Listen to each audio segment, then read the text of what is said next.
স্বপ্নের জাপানের ভিসা একদম ফ্রি ওয়ার্ক পারমিট। আসসালামু আলাইকুম, আশা করি আপনারা সবাই ভালো আছেন, আমিও ভালো আছি। আজকে কথা বলবো আমাদের স্বপ্নের দেশ যেটা জাপান, পৃথিবীর তৃতীয় বৃহত্তম অর্থনৈতিক দেশ জাপান। গতকালকে আমাদের আসিফ নজরুল স্যারের সাথে জাপানের প্রতিনিধির সাথে কিন্তু মিটিং হয়েছে। আপনি শুনলে খুবই খুশি হবেন, এবং যারা ওয়ার্ক পারমিটে বিভিন্ন দেশে যেতে চাচ্ছেন, ধরেন মিডল ইস্টে যেতে চাচ্ছেন বা অন্য কোনো দেশে যেতে চাচ্ছেন, আসলে জাপান এমন একটা কান্ট্রি, আপনি জানেন অবশ্যই, জাপান হচ্ছে পৃথিবীর সবচেয়ে প্রায় সভ্য দেশ। যারা ধরেন ছোটকাল থেকেই তাদের প্রশিক্ষণ দেওয়া হয় যে কিভাবে সভ্যতা অর্জন করা যায়, কিভাবে মানুষ হওয়া যায়, এটাই আসলে তারা শিক্ষা দেয়। এবং আপনি হয়তো জানেন যে পৃথিবীর সবচেয়ে বেশি পরিচ্ছন্ন দেশ হিসাবে গণ্য করা হয় জাপানকে, বুঝতে পারছেন? এবং সবচেয়ে বেশি বয়োজ্যেষ্ঠ মানুষ, গড় আয়ু কিন্তু পৃথিবীর সবচেয়ে বেশি জাপানে। তো এগুলো আপনারা সবাই জানেন, কিন্তু মানে একটা খবর যেটা গতকালকে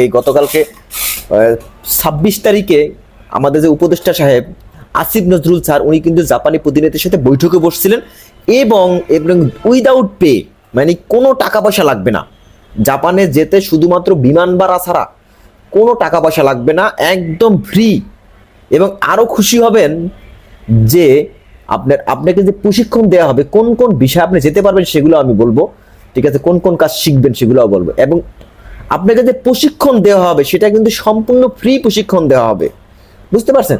আর যদি আপনি প্রশিক্ষণ আগেই নিতে চান যে ভাই আমি ভিসাটা খোলার আগেই আমি প্রস্তুত হয়ে থাকবো, আপনার কাছে যদি সার্টিফিকেট থাকে যে আমি এই কাজে প্রশিক্ষণ, জাপানে যেই সব কাজে নিবে সেই কাজ যদি আগে থেকেই আপনার জানা থাকে, সেক্ষেত্রে কিন্তু আপনার আরও ভালো হবে, ঠিক আছে? বিস্তারিত বলি, প্রথমেই আসি, বিনা খরচে নিবে এটা ঠিক আছে, কিন্তু আপনাকে অবশ্যই তাদের যে প্রতিষ্ঠানগুলো আছে, যেরকম বিএমইটির মাধ্যমে আপনারা বিভিন্ন কোর্স করে থাকে, ঠিক আছে? সেই কোর্সের টাকাগুলো কিন্তু জাপান সম্পূর্ণ ফ্রি আকারে করে দিবেন, তাদের যে দেশ সেটা কিন্তু বহন করবেন। যেমন কোন কোন বিষয় আসলে খুলে দেবে সেগুলো আমি বলবো। প্রথমে আসেন caregiver, industrial packaging, plastic moulding, carpenting, তারপর ওয়েল্ডিং, তারপর অটোমোবাইল ইঞ্জিনিয়ারিং, বুঝতে পারছেন? তো প্রথমেই আসি কেয়ার গিভার সম্পর্কে একটু বলি। কেয়ার গিভার হচ্ছে এমন একটা জিনিস যেটা হচ্ছে আপনার যেরকম পশু পাখি লালন পালন করতে পারেন, অথবা ওইখানের যারা বয়োজ্যেষ্ঠ মানুষ আছে তাদেরকে লালন পালন করার জন্য তারা কিন্তু কেয়ার গিভার নেবে, প্রচুর পরিমাণে কেয়ার গিভার নেবে। সেখান থেকে আপনি কিন্তু নার্স হলে, আপনি যদি অ্যাজ এ নার্স হন, তাহলে কিন্তু আপনি কিন্তু এইটা সুযোগটা একদম পেয়ে যাবেন, মানে ভিসা হবে খুব, মানে আপনার ভিসা হয়েই যাবে এরকম যে আপনি যদি নার্স, বাংলাদেশে যদি প্রফেশনাল নার্স হয়ে থাকেন, আপনি যদি আপনার মিডওয়েফারি করা থাকে তাহলে কিন্তু আপনি খুব সহজেই চলে যেতে পারবেন। আপনি তো বুঝতেই পারতেছেন, ঠিক না? তো আমরা আগে বলি যে জাপানে আসলে টাকার মান কিরকম। তো জাপানের টাকার মান কিন্তু বাংলাদেশের চেয়ে কম, বুঝতে পারছেন? তো বাংলাদেশের এই মুহূর্তে আমি দেখে নেই যে জাপানের টাকার মান কিরকম, তাহলে আপনারা দেখেন যে জাপান বনাম টাকা, আমি গুগলে যদি দেখি জাপানি টাকা ভার্সেস ভিডিটি, তো 85 টাকা। তো বাংলাদেশের আপনার জাপানের 100 টাকা, মানে জাপানের 100 টাকা বাংলাদেশে কিন্তু 85.36, আজকে 27 তারিখ। সেক্ষেত্রে আপনি কিন্তু 1.5 থেকে 2 লক্ষ টাকা স্যালারি পাবেন, বুঝতে পারছেন? জাপানে কিন্তু একজন রিস্কালারও বেতন পরে প্রায় 5 লাখ বা 4 লাখ টাকা, বুঝছেন? আমার একটা ফ্রেন্ড কয়েকদিন আগে জাপানে গেছে, ওই স্টুডেন্ট বিষয় গেছে, তো ওর কিন্তু প্যাকেজিং কাজ করে, এখন স্টুডেন্ট বিষয় গেছে, প্যাকেজিং কাজ করে পার হাওয়ার্স, মানে 1 ঘন্টায় ও জাপানি 1000 টাকা পায়, বুঝতে পারছেন? 1000 টাকা মানে 700 টাকা। ওর ডেলি 2-3 ঘন্টা করে কাজ করে, তার মানে ওর জাপানে যদিও আপনার মানে লাইফস্টাইলের খরচ অনেক বেশি, তারপরও ও কিন্তু ডেলি 2-3 ঘন্টা কাজ করে, মাসে ওর লাখ টাকার উপরে কিন্তু ইনকাম। সেক্ষেত্রে ওর দেখা গেছে 50-60 হাজার টাকা বেশি টিকে না, তবুও তো স্টুডেন্ট বিষয়ে গেছে, ও তো পড়াশোনা করতে গেছে, তারপরে কিন্তু অনেক। আপনি বাংলাদেশে বসে আপনি 1 ঘন্টায় কয় টাকা ইনকাম করবেন বলেন? আপনি যদি জাপান যেতে চান তাহলে কিন্তু এখনই এই যে আমি যেগুলো বললাম, বিশেষ করে কার্পেন্টার, তারপরে আপনার ওয়েল্ডিং, তারপরে আপনার প্লাস্টিক মোল্ডিং, ঠিক আছে, তারপর অটোমোবাইল ইঞ্জিনিয়ারিং, বুঝছেন? যারা ধরেন আপনার বাংলাদেশে মানে জাপানি গাড়ি তো বেশি, ঠিক না? যারা ধরেন জাপানি গাড়ি বেশি, আপনি অবশ্যই একটা সার্টিফিকেট নেন যে আমি আসলে এই অটোমোবাইল ইঞ্জিনিয়ারিং হিসাবে খুবই দক্ষ যারা, ঠিক আছে, তারা কিন্তু এই সার্টিফিকেট নিয়ে তারা কিন্তু অ্যাপ্লাই করতে পারবেন আর জাপান কিন্তু দক্ষতার কিন্তু খুব মূল্যায়ন করে। আপনি অবশ্যই জানেন যে জাপান এমন একটা দেশ, আপনি যদি দক্ষ হয়ে থাকেন আপনার মূল্যায়ন পারফেক্ট মানে 100% মূল্যায়ন করতে তারা কিন্তু জানে, বুঝতে পারছেন?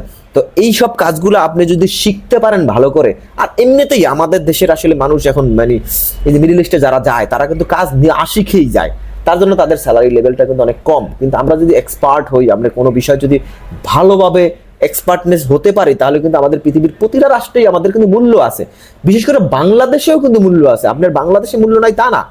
আমার একটা ফ্রেন্ড আছে রং মিস্ত্রি, রঙের কাজ করে বিভিন্ন জায়গায়, তার মান্থলি ইনকাম আছে 50-এর উপরে।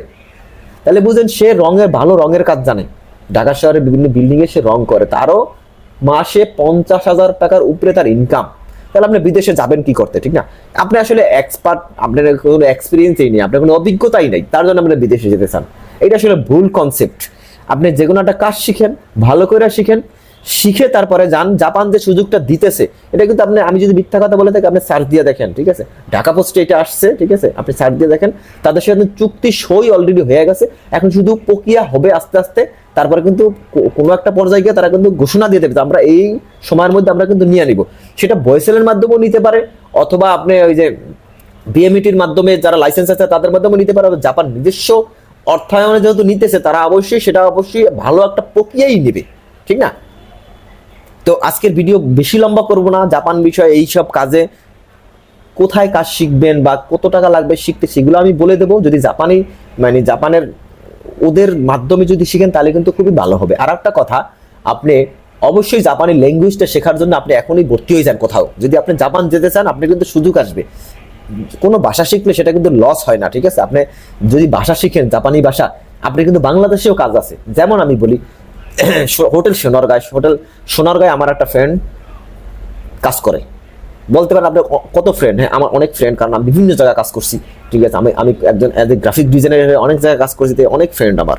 তো ও জাপানি ল্যাঙ্গুয়েজ শেখা এবং জাপানে সে প্রায় 4 বছর ছিল।